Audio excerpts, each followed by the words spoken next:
Тасманын башталышы сот иши жүрүп жаткан учурда ал жерде олтурган Ким Джи-он деген кичинекей баланы көрөбүз. Соттолуп жаткан Чхве Сон каарманыбыздын апасын өлтүрүп түрмөгө олтура турган болуп, бирок соттун адилетсиздигинен кокустук менен өлтүрүп алды, өлтүрө турган каалоосу деле жок эле деген айып коюлуп, кылмышкер 3 жылга гана түрмөгө камалат. Бирок чындыгында ал адам каарманыбыздын апасын эч кандай кокустугу жок эле өлтүрүп салган болчу. Окуя аяктап арадан 12 жыл өткөндөн кийинки окуяларды көрө баштайбыз. Жанагы 3 жылга камалган кылмышкер дагы деле өзүнүн кылмыштуу иштерин таштабай, баскан турган жеринде ар кимге зыян келтирип, бул жолу автобустун айдоочусун сабай баштайт. Ошол учурда окуяны бейтааныш бала алыстан байкап турган. Ал бала кылмышкердин артынан эч ким көрбөй турган убакытта жетип, "Сен 18 жолу камакка алыныпсың, бирок дагы деле эркин жүрөсүң. Сендейлерге тынч жашоо жарашпайт окшойт" деп жанагы адамды сабай баштайт. Биз ушул жерде бейтааныш бала 12 жыл мурда апасын жоготкон Ким Джи-он экендигин билебиз. Көрсө Джи-он бул убакта тартип сакчыларды даярдоочу академияда окуп, сыналгыдан же болбосо интернеттен кылмышты кылып, бирок жазасы жеңил болгон адамдарды таап, алардан өч алып экинчи кылмышка баргыс кылып сабай турган адат таап алыптыр.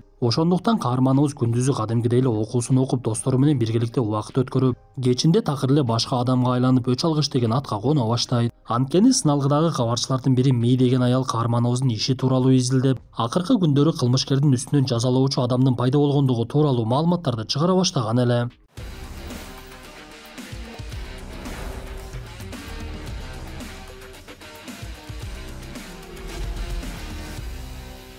Джи-он көрсө кичинекей кезинде апасын өлтүргөн кылмышкер жеңил жаза алгандыктан сот тармагына такыр ишеними кетип, башкаларга дагы жардам көрсөтүп, алардын үстүнөн зомбулук көрсөткөн адамдардан өч алып берип жаткан. Ошондуктан зомбулук көргөн адамдардын кээ бирлери каарманыбызга ыраазычылыгын билдирип, анын жүзүн көрбөй тааныбагандыгы менен рахматын айта башташат. Каарманыбыз кээ бир учурда кылмышкерлердин артынан аңдып, бирок алар чын жүрөктөн кылган кылмыш үчүн кечирим сурап жаткандыгын көрүп тийишпей койчу. Ошондой күндөрдүн биринде Джи-он Чонто Хын деген адам тууралуу угат. Бул адам 7 жыл мурун бачабаздык кылып, кичинекей Сиюн деген кызга ыдык көрсөтүп, ага зордук зомбулук көрсөтүп 7 жылга камалып, азыркы учурда эркиндикке чыгып жатыптыр. Каарманыбыз тартип сакчылыкты окуп жатып, кылмышкер өзүнүн сөзсүз кылмыш кылган жерине же болбосо өлтүрүүгө жетишпей калган адамына дагы бир жолу барат деп окуган болчу. Ошондуктан түрмөдөн чыккан Чонто Хын Сиюнга сөзсүз барарын түшүнүп, кызды коргоого алууну каалап, анын жашаган жерин аңдый баштайт.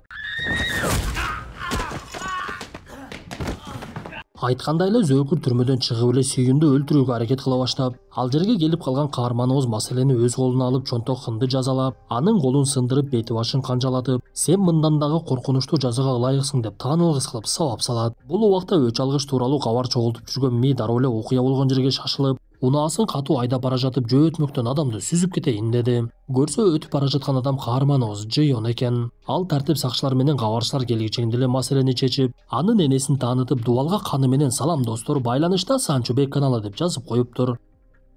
И совершить правосудие. Бул окуядан кийин каарманыбыз тууралуу калың журт билип, элдерде ар кандай көз караштар пайда болуп, кээ бири анын ишин туура көрсө, кээ бири мындай кылганы болбойт деп чыгып, бирок басымдуу бөлүгү өч алгыч кылмышкерлерди жок кылып жатат. Негизи бул тартип сакчылардын иши болчу деп белгисиз адамды колдой башташат. Бул жолу маалыматты тартип сакчылар дагы өз колуна алып, өч алгычты издей башташып, бирок окуя болгон жерде өч алгыч эч кандай издерди калтырбагандыгын билишет. Жада калса ал бир дагы видео байкоого түшпөптүр. Ошондуктан тартип сакчылар өч алгыч даярдыгы катуу адам экендигин түшүнүп, бирок кандай болбосун анын изине чыгыш керек деген тапшырма коюлат. Кабарчы Ми болсо өзүнүн аракетин көрүп, менимче өч алгыч маалыматты бизден алып жатат. Анткени буга чейин Зөкүр Чонто Хын тууралуу берүүнү биз чыгардык эле. Демек мындай кылмышкерлер тууралуу берүүлөрдү уланта беришибиз керек. Ошондо биздин теле берүүбүз дагы өсөт, кылмышкерлер дагы өздөрүнүн жазасын алышат. Анан дагы биз белгисиз өч алгычты тапсак болот деп өздөрүнүн аракетин уланта башташат. Джи-он болсо кадимкидей эле жашоосуна кайтып, жумасына 5 күн жатаканадан чыкпай достору менен сабагын окуп, 2 күн үйүнө эс алууга кеткен мезгилде адаттагыдай эле кылмышкерлерди күзөтүүсүн улантат. Учурда каарманыбыздын көзөмөлүндө Со Дуйоп деген кылмышкер бар болчу. Бул адам 5 жыл мурун жалгыз энени, анын 2 баласын мыкаачылык менен өлтүрүп, бирок ага каршы далил табылбай 5 жыл олтуруп эле түрмөдөн чыгып кетиптир. Азыркы учурда Дуйоп эс алуучу жайларда баңги заттарды сатып, мурдагыдай эле кылмыштуу чөрөдө жашап жашоосун улантып жаткан. Джи-он болсо акыркы 3 жумадан бери аны күзөтүп, кол салууну мерчемдеп, анын колунан өлгөн үй бүлөнүн сүрөттөрүн көрүп ачуусу катуу келе баштайт. Со Дуйоп. Ошондуктан ал көздөгөн адамынын жашаган жерине келип анын акчаларынын бардыгын алып, аларды өрттөп жиберет дагы Дуёпту сабай баштайт. Тартип сакчылыкка окуп ар дайым ашыгып жүргөн каарманыбыз чындыгында күчтүү болчу. Ошондуктан Дуёп ага күрөк менен кол салып дагы такыралы жетпей, каарманыбыз анын мойнуна чынжыр менен байлап муунта баштап, ал өлтүрүп койгон кичинекей бала менен кыздын сүрөтүн көрсөтүп, сен булардан кечирим сурашың керек. Сен азыр менден өлтүрбө деп суранып жатасың, бирок сен аларды аябадың го. Сендейлер бул жашоого татыктуу эмес деп Дуёпту ошол жерде өлтүрүп салды. Эртеси күнү тартип сакчылар Дуёпту өлгөн абалда табышып, бул окуядагы калың элге тарап, өйдө тараптан атайын уюм түзүлүп, жергиликтүү тартип сакчылар менен иштешип, эл арасында өч алгыч атка конгон каарманыбызды издөө иши башталат. Ал уюмга башчы кылып тергөөчү Чохёнду дайындашты. Анткени Чохён физикалык жактан күчтүү, анан дагы кылмышкерлердин сазайын берген адам эле. Люди скоро забудут, кто такой мститель. Сыналгыдан өч алгыч тууралуу маалыматтар тез-тез чыгып, аны туурагандар пайда болуп, ар кайсы адамдар топтолуп алып кылмыш кылгандарды таап сабай башташат. Джион достору менен олтуруп сыналгыдан өч алгыч тууралуу маалыматтарды укканда, эки досу ар кандай ойлорду айтса, каарманыбыз такыр эле унчукчу эмес. Анан дагы досторунун бири Мин Сон Ок каарманыбыз түн окумда уктабай компьютер чукулап, интернеттен керек эмес маалыматтарды издеп жаткандыгын көрүп, бир аз күмөн санай баштайт. Джион болсо бул убакта Гихо деген адам тууралуу маалымат чогултуп, ал буга чейин жүк ташуучу унаа айдап жөөтмөктөн өтүп бара жаткан адамды сүзүп кетип, унаага тебеленген адам кыйналып жатканда тез жардам чакыргандын ордуна унаасын артка кайдап биротоло өлтүрүп салган болот. Бирок Гихо бул кылган кылмышы үчүн адилетсиз соттун айынан 1 жыл 2 айга гана камалган болот. Ошондуктан каарманыбыз аны аңдып жок кылган ишин мерчемдеп жатып, бир күн эле Гихо башка бир адамдын колунан өлгөндүгүн билет. Ал эле эмес, ошол күндөн кийин каарманыбызга окшогон дагы бир адам пайда болуп, бетине кара беткап кийип алып, так эле өч алуучудай ал дагы кылмышкерлерди жок кыла баштайт. Анан дагы ал адам теле берүүлөрдүн бирине видео тасмасын жөнөтүп, өзүн өч алгычтай көрсөтүп, эгер соттор адилеттүүлүккө барып кылмышкерлерге кылмышына жараша жазасын бербесе, мен кылып жаткан ишимди токтотпоймун. Дагы көптөгөн адамдар өлөт деп сүйлөп жөнөткөн экен. Бул тасманы көргөн каарманыбыз таң калып эле дагы бирөөнүн пайда болгондугун түшүндү. Өч алуучунун ишин тергеп жаткан Чохён дагы сүйлөгөн адам чыныгы өч алуучу эмес экендигин билип, жаңы пайда болуп жаткан өч алгычтар алардын изилдөө ишине тоскоолдук болот экендигин түшүндү. Ошондуктан ал адамдары менен көчөдөгү өч алгычмын дегендерди кармап, бирок алардын арасынан чыныгы өч алгычты таба алган жок.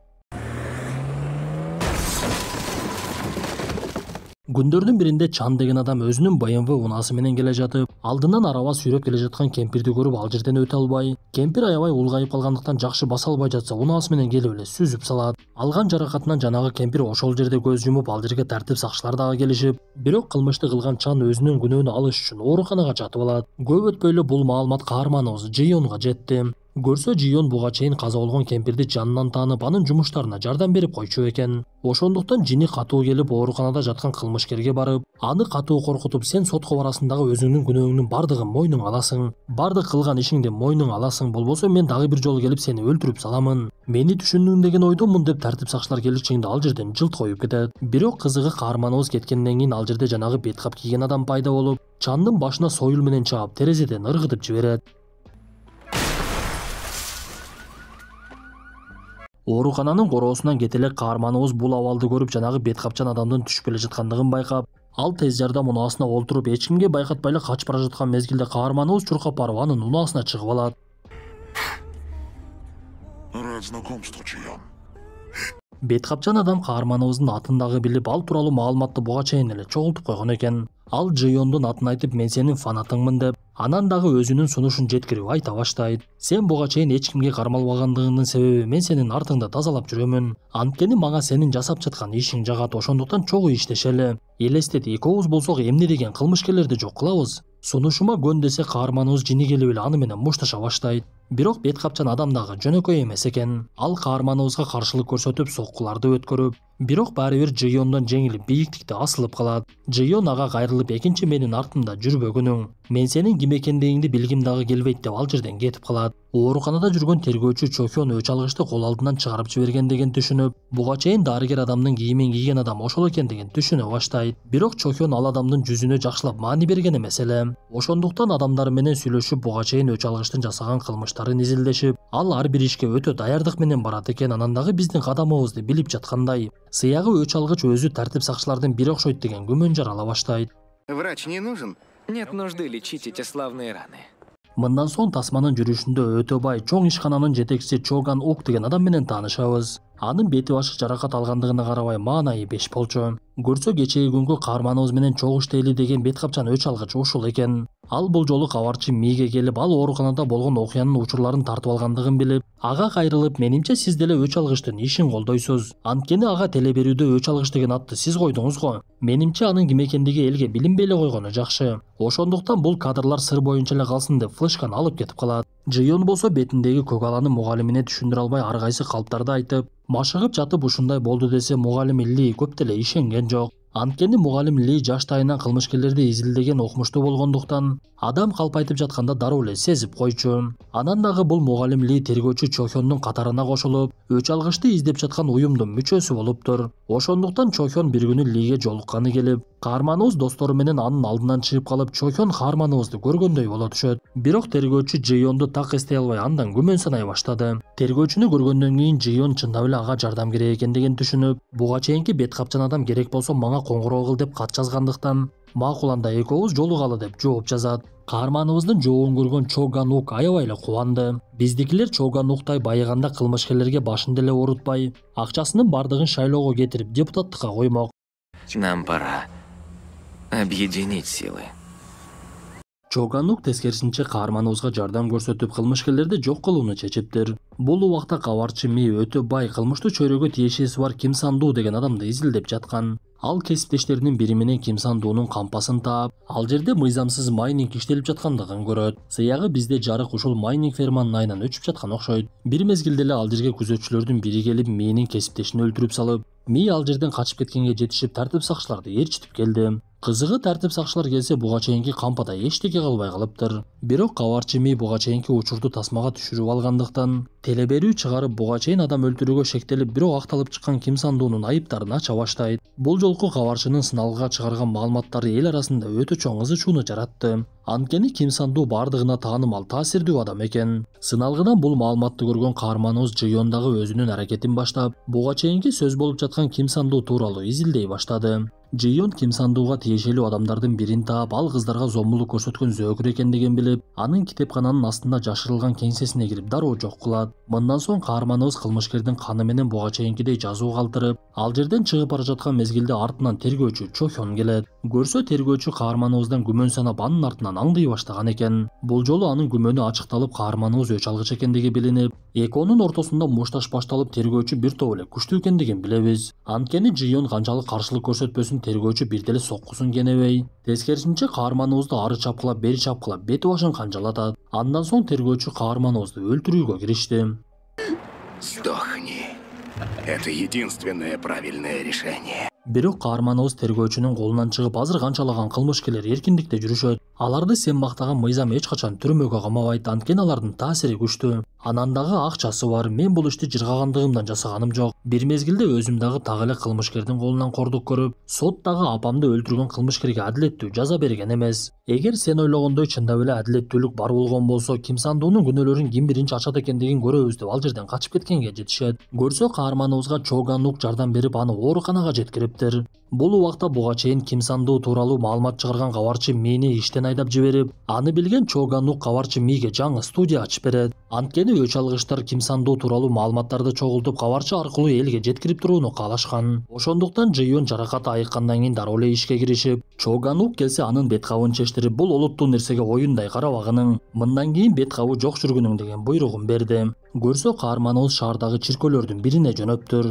Анткени чогулткан маалымат боюнча Ким Санду мыйзамсыз тапкан акчаларын адалдаш үчүн чиркөөнүн кызматкерлери менен мамиле түзүп, ал жерде кайрымдуулук ишин ачып, миллиарддаган акчаларын кайрымдуулукка которуп, бир жагынан өзүн жакшы көрсөтүп, экинчи жактан которулган акчалардын бардыгын мыйзамдаштырып алчу. Ошондуктан каарманыбыз чиркөөнүн кызматкерин аяосуз өлтүрүп салат. Мындан соң ал чиркөөдөгү болгон мыйзамсыз иштер тууралуу маалыматты Чоганукка берип, ал кабарчы Миге жеткирип сыналгыга чыгара башташты.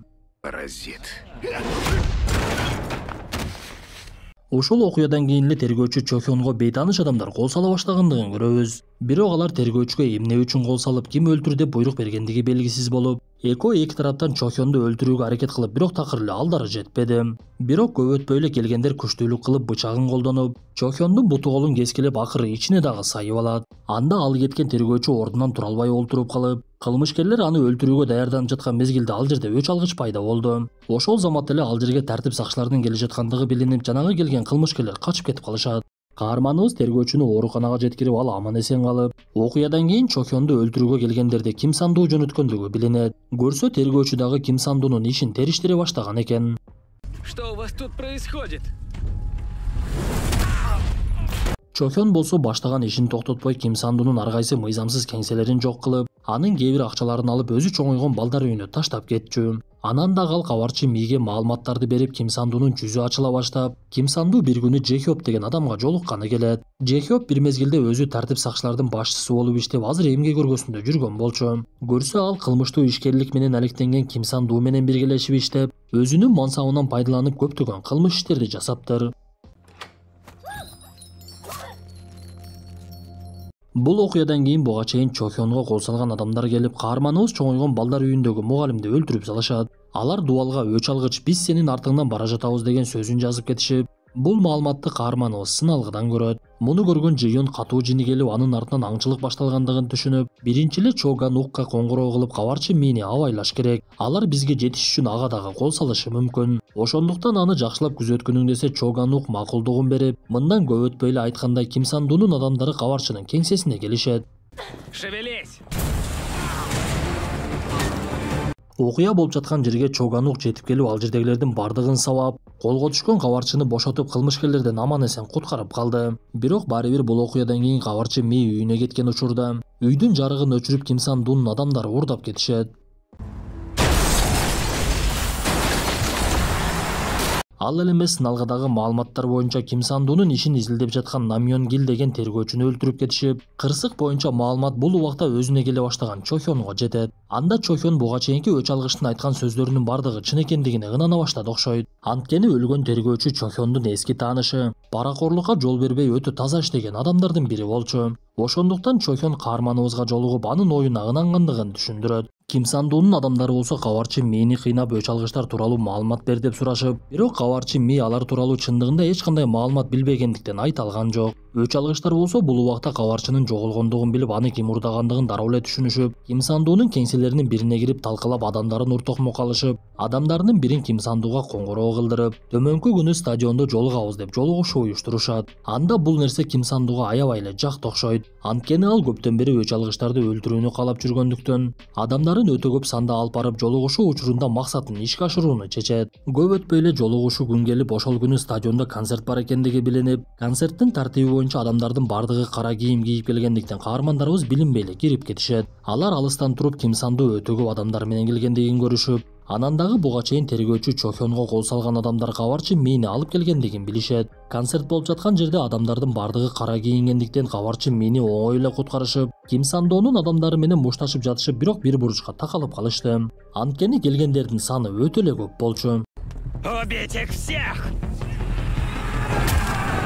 Кабарчы Ми бул убакта уюлдук аппаратын жандырып, болуп жаткан окуяны түз обого чыгарып, өч алгычтар болсо кылмышкерлер менен аяосуз мушташа башташат. Бирок көпчүлүк баары бир үстөмдүк кылып, каармандарыбыз бир топко алсырай түштү окшойт.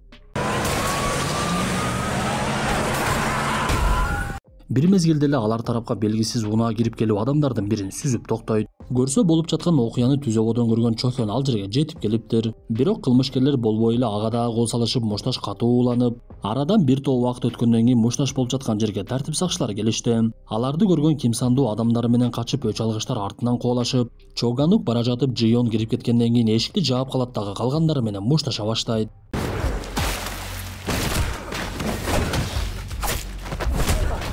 Жион болсо Ким Сандууга жетип, аны менен жана анын адамы Пан менен мушташып жаткан. Бир учурда эле ал жерге тергөөчү Чохён жетип келди. Буга чейин тергөөчүгө так эле ушул Пан кол салып ал ооруканага түшкөн эле. Ошондуктан тергөөчү Пан менен мушташса каарманыбыз Ким Санду менен мушташа баштайт. Көп өтпөй эле мушташ жүрүп жаткан жердин эшиги жабылып, ал жерде Ом Жи Хёп пайда болот. Биз тасманын буга чейинки көрүнүштөрүндө билгендей Ом Жи Хёп буга чейин тартип сакчылардын башчысы болуп иштеп, Ким Санду менен мыйзамсыз иштерди жасап жүргөн. Ошондуктан Ким Санду кармалып кылмыш иштерим ачылып калбасын деп ойлонуп, ал жерге жетип келип Ким Сандуну тапанчасы менен атып салды. Андан соң суу түтүкчөлөрүн ачып ал жерге сууну толтура баштайт. Ом Жи Хёп каармандарыбызды дагы жок кылайын деп тапанчасын кайрадан октоп, аларды аткылап огу түгөнүп калса кайрадан октогонго аракет кылып, бирок бул жолу жетишпей калып каармандарыбыз ал жака чыга келишти.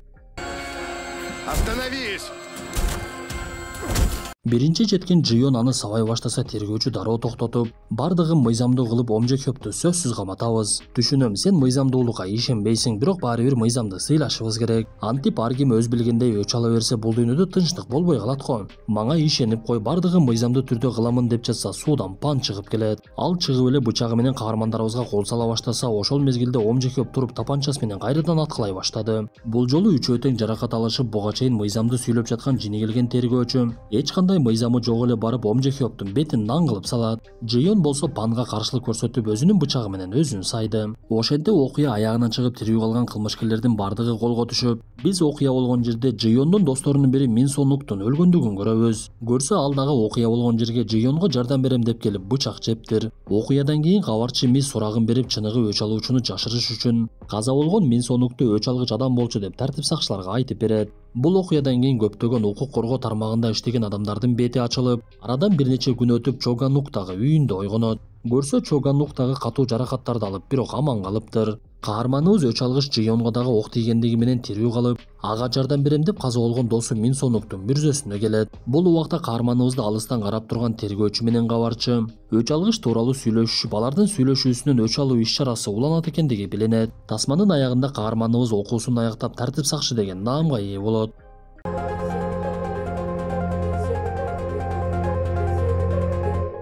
Достор, тасма жакса мыкты белгисин басып, оюңуздарды сөзсүз калтыра кетиңиздер. Анда эмесе кийинки тасмадан жолугушканча ден соолукту жакшы карап, мыйзамга баш ийип, кандай учур болбосун өзүбүздүн укугубузду билели.